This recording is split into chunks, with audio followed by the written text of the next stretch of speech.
শুরুতে কইতেছি আজকে যে খাবারটা বানাবো সেটা একবার না, এই শীতে বারবার খাইতে মন চাইবে, একবার খাইলে মন চাইবে আরও একবার খাই। এই খাবারটার জন্য প্রথমে আমি ডিমগুলা সিদ্ধ করতে দিব। ডিমগুলা সিদ্ধ হইতে হইতে এটার মূল যে আসল কাহিনীটা সেটা হলো চাটনি। চাটনি তৈরি করার জন্য যা যা প্রয়োজন হয় সবগুলো আমি সুন্দর মতো কাইটা নিব এখন।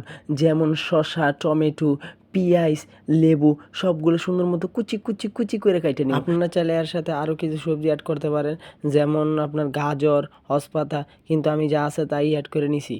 সব কিছু সুন্দর মতো কাটা হয়ে গেলে তা এই ফাঁকে দেখে নেবো যে আমার ডিম যেটা আমি আগে সিদ্ধ দিয়েছিলাম সেটা সিদ্ধ হয়েছে কিনা। তো ডিমটা সুন্দর মতো দেখে নেবো যে সুন্দর মতো সিদ্ধ হয়েছে কিনা।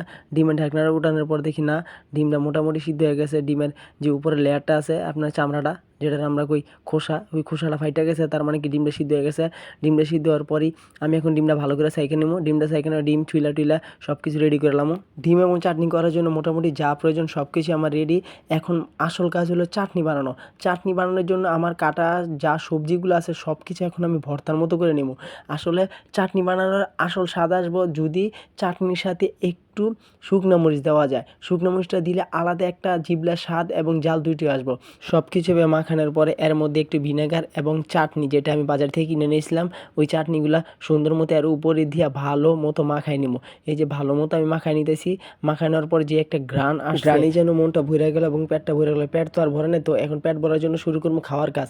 খাওয়ার জন্য প্রথমে ডিমটা সুন্দর মতো ফাইরা নিব। দেখেন ডিমটা কত সুন্দর হাফ বয়েল হয়েছে।